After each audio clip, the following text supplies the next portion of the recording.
இப்போதெல்லாம் நாம் எங்கு சென்றாலும் எது வாங்கினாலும் எதை பார்ப்பது என்றாலும் QR கோடை பயன்படுத்தியே செயல்படுகிறோம். அப்படிப்பட்ட QR கோடை உருவாக்கியவர் யார் என்று தெரியுமா?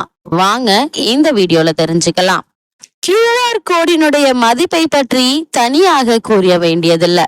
தற்போது தள்ளுவண்டிகள் முதல் சூப்பர் மார்க்கெட்டுகள் வரை இதன் வாயிலாகவே மக்கள் பணம் செலுத்துகின்றனர். பர்சில் பணத்தை எடுத்து செல்ல வேண்டியதில்லை, அதன் பாதுகாப்பு குறித்த அச்சம் தேவையில்லை என்ற நிலை ஏற்பட்டிருக்கு.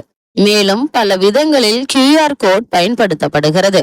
சரி, இந்த QR கோடை உருவாக்கியவர் யார் தெரியுமா? ஜப்பானிய பொறியாளரான மசாஹிரோ ஹாரா என்பவர்தான். சிறு வயதிலேயே புதிர்களை தீர்ப்பதில் ஆர்வம் கொண்டிருந்த ஹாரா பின்னர் ஜப்பானின் சிறந்த பல்கலைக்கழகங்களில் ஒன்றான டோக்கியோ அறிவியல் பல்கலைக்கழகத்தில் படித்தார்.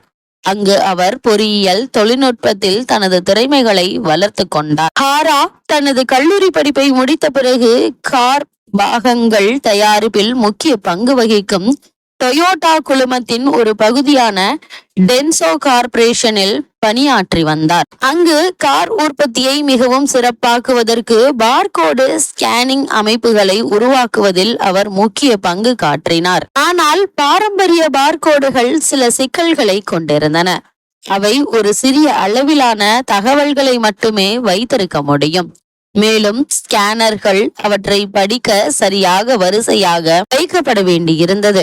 அந்த சிக்கல்களை எல்லாம் களைந்து ஹாரா உருவாக்கிய QR கோட் டிஜிட்டல் உலகின் புதிய புரட்சி ஆக்கிவிட்டது. ஆனால் இந்த கண்டுபிடிப்பில் இருந்து பணம் சம்பாதிக்க ஹாராவும் அவரது குழுவினரும் விரும்பவில்லை என்பது வெகுவாய் பாராட்டப்பட வேண்டிய விஷயம்.